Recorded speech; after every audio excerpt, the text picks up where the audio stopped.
नमस्कार दोस्तों, हम इस वीडियो में 19 जनवरी 2021 के करंट अफेयर्स कवर करेंगे। चलो स्टार्ट कर दोस्तों। न्यूज हेडलाइंस को देखते हैं।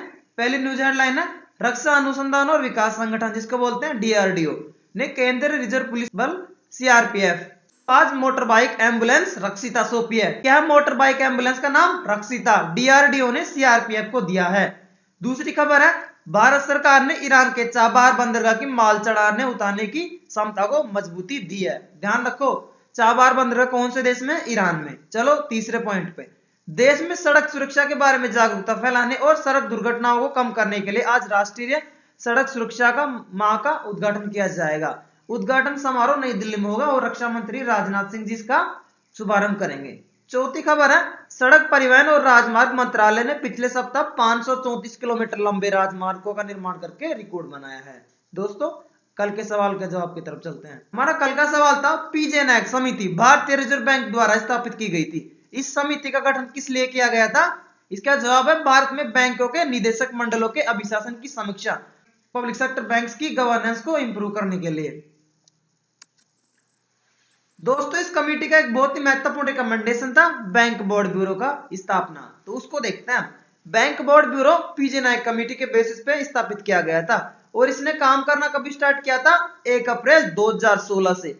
और इसका मुख्यालय है मुंबई में। रिजर्व बैंक ऑफ इंडिया के हेडक्वार्टर में ही काम करता है, वहीं से ऑपरेट करता है। और इसका जो मेन काम है वो है जो पब्लिक सेक्टर के बैंक और जो फाइनेंशियल इंस्टीट्यूशंस है उनके जो ऊंचे पद है उनके लिए अपॉइंटमेंट के लिए व्यक्तियों का नाम सजेस्ट करना गवर्नमेंट को।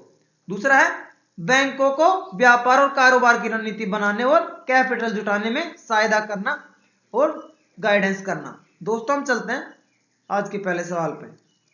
डीआरडीओ और सीआरपीएफ द्वारा लॉन्च की गई बाइक एम्बुलेंस का नाम क्या है? रक्षिता है दोस्तों। और डीआरडीओ का चीफ कौन है अभी? जी सतीश रेड्डी। डीआरडीओ का मुख्यालय कहां पे है? न्यू दिल्ली में। और सीआरपीएफ का मुख्यालय भी न्यू दिल्ली में है। ये सब याद रखो आप। हमने इंटरनेशनल और नेशनल ऑर्गेनाइजेशन का हेडक्वार्टर का वीडियो डाल रखा, जाके देखो आप। आगे चले। दूसरा सवाल है, महान भारतीय उस्ताद गुलाम मुस्तफा खान जिनका हाल ही में निधन हो गया, वह किस क्षेत्र से संबंधित थे? शास्त्रीय संगीतकार थे वो। उनको 1991 में पद्मश्री मिला था, 2006 में पद्म भूषण और 2018 में पद्म विभूषण मिला है। दोस्तों याद रखो, उस्ताद गुलाम मुस्तफा खान क्या थे? वो एक संगीतकार थे। चलो आगे। तीसरा सवाल है, किस मंत्रालय ने सक्षम अभियान शुरू किया है? कौन से मंत्रालय की पहले? सक्षम केंद्रीय पेट्रोलियम और प्राकृतिक गैस मंत्रालय। इसके अंदर एक पीसीआर एक एजेंसी होती है, पीसीआर उसका इनिशिएटिव है और इसको फ्यूल कंजर्वेशन और क्लीन फ्यूल की तरफ जाने की पहल है। दोस्तों, पेट्रोलियम मंत्री कौन है? धर्मेंद्र प्रधान जी। चलो चौथे सवाल पे। चौथा सवाल है, रूस के निष्कासन के बाद G8 कब G7 बना था? कब बना था G7? 2014 में। रूस को 40वीं समिट के अंदर बाहर निकाल दिया गया था क्योंकि रूस ने क्रीमिया को अपने साथ में जोड़ लिया था, इसलिए। दोस्तों, G7 मेंबर कंट्रीज को देख लेते हैं। पहला कनाडा, दूसरा फ्रांस, तीसरा जर्मनी, चौथा इटली, पांचवा है जापान, छठा यूके, सातवां है यूएस। याद रखो, G7 सारे के सारे ग्रुप मेंबर्स को पूछ सकता है कौन सा G7 का मेंबर नहीं है। आगे चलो। पांचवा सवाल है, 2014 के संशोधन ने एम्प्लॉय पेंशन स्कीम के तहत अधिकतम पेंशन योग्य वेतन को बढ़ाकर कितने रुपए प्रति माह कर दिया है? 15,000 रुपये। याद रखो, ईपीएस की फुल फॉर्म पूछ सकता है, एम्प्लॉय पेंशन स्कीम। छठा सवाल है, श्री जो बिडेन अमेरिका के कौन से राष्ट्रपति के रूप में शपथ लेंगे? 46वें नंबर के राष्ट्रपति होंगे जो बिडेन जी। और इसके पहले 45वें नंबर के राष्ट्रपति कौन है अभी? डोनाल्ड ट्रंप जी। दोस्तों, इसके साथ में उपराष्ट्रपति के पद पे शपथ लेगी कमला हैरिस, जो कि भारतीय मूल की है। ध्यान रखो आप ये सब बातें। आगे चलो। सातवां सवाल है, उइगर अल्पसंख्यक के खिलाफ मानवाधिकारों का हनन किस देश में है? चीन में है। और इसके साथ ही आप ये भी ध्यान रखो, रोहिंग्या किस संबंधित है? म्यांमार से। और बांग्लादेश में बांग्लादेश उनको कोक्स बाजार से चिटगोंग पोर्ट के थ्रू बासन चार आइलैंड पे रिलोकेट कर रहा है, वो भी आप ध्यान रखो दोस्तों। चलो आगे 8वें सवाल पे। 8वां सवाल है, जून 2021 में 47वें G7 शिखर सम्मेलन 2021 की मेजबानी कौन सा देश करेगा? यूनाइटेड किंगडम करेगा। और भारत के प्रधानमंत्री को, यहाँ का जो प्रधानमंत्री है बोरिस जॉनसन, उन्होंने बुलाया कि आप हमारे समिट में शामिल हो। और इसके अलावा जो गेस्ट कंट्रीज है भारत, ऑस्ट्रेलिया, दक्षिण कोरिया, तीनों को बुलाया अतिथि देशों के रूप में। दोस्तों याद रखो अब G7 समिट कहाँ होगा, 2021 का 47वां नंबर का यूनाइटेड किंगडम में होगा। चलो आगे सवाल है, भारतीय राष्ट्रीय राइफल एसोसिएशन का मुख्यालय कहाँ स्थित है? न्यू दिल्ली में। इस संस्था को किसने फाउंड किया था? जी मावलंकर, जो कि लोकसभा के पहले स्पीकर है दोस्तों, है ना।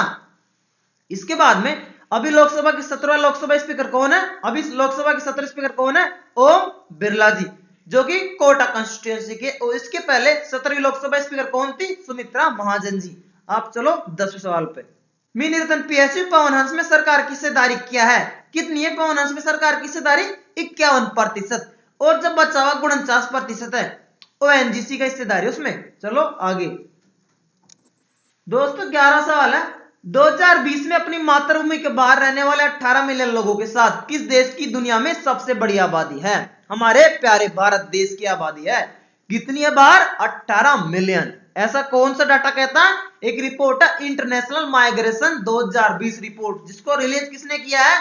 संयुक्त राष्ट्र का एक department of economic and social affairs, जिसकी स्थापना हुई थी 1948 में, जिसका मुख्यालय है न्यूयॉर्क में।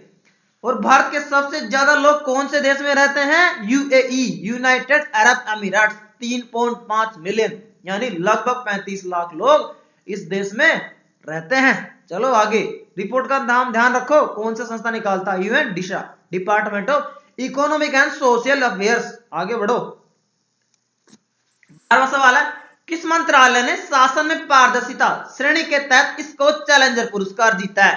पंचायती राज मंत्रालय। आगे बढ़ो। देश का पहला श्रम आंदोलन संग्रहालय किस भारतीय राज्य में लॉन्च किया जाएगा? कौन से राज्य में? केरल में, एक जगह अल्पजुआ, वहां पे लॉन्च होगा देश का पहला श्रम आंदोलन संग्रहालय, फर्स्ट लेबर मूवमेंट म्यूजियम। और लेबर डे कब मनाते हैं? 1 मई को। आगे चलो दोस्तों 14वां सवाल है, भारत का पहला मतदाता कौन है जिसने 1952 के आम चुनाव में मतदान किया था? श्याम शरण नेगी जी हैं। बहुत ही महत्वपूर्ण सवाल है, भारत के पहले वोटर 1952 में कौन थे? श्याम शरण नेगी जी। और दोस्तों election commission of India article 324 के तहत आता है। चलो भाई आगे 15वें सवाल पे चलो। 15वां सवाल है, केंद्रीय दत्तक संसाधन, जिसको बोलते हैं सेंट्रल एडॉप्शन रिसोर्स ऑथोरिटी, किस मंत्रालय के तहत संचालित होता है? कौन से मंत्रालय के तहत आता है? महिला और बाल विकास मंत्रालय। चलो आगे टेबल ऑफ जीके फैक्ट्स पे आ चुके हैं। चलो देखते हैं सबको। पहले North Atlantic Treaty Organization, NATO. NATO का मुख्यालय कई बार पूछा जाता है परीक्षा में, कहां पे? ब्रुसेल्स, बेल्जियम में। दूसरा है श्रीलंका के प्रधानमंत्री कौन है? महिंदा राजपक्षे। और राष्ट्रपति कौन है? गोताबाया राजपक्षे। आगे है human rights abuse Uyghur minority कौन से देश में हो रहा है? चाइना में। पीएमएवाई की फुल फॉर्म प्रधानमंत्री आवास योजना। आगे चलो नीदरलैंड के प्राइम मिनिस्टर कौन है? अभी कौन है नीदरलैंड के प्रधानमंत्री? मार्क रट्टे। और नीदरलैंड की राजधानी क्या है? एम्स्टर्डम। आगे चलो नीरी की फुल फॉर्म क्या है?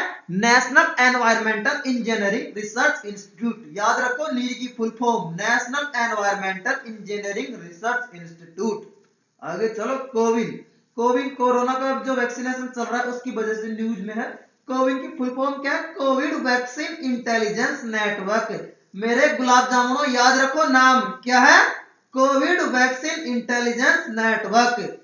CoWIN is a digital platform to monitor vaccine distribution and record data of all beneficiaries. जो हमारा वैक्सीनेशन का जो डिस्ट्रीब्यूशन चल रहा है उसको मॉनिटर करेगा, साथ में जो बेनिफिशियरीज है उनका डाटा भी रिकॉर्ड करेगा। कोविन प्लेटफॉर्म का आप यूज याद रखो। चलो आज के सवाल पे। आज का सवाल है प्रधानमंत्री आवास योजना किस वर्ष में शुरू की गई थी?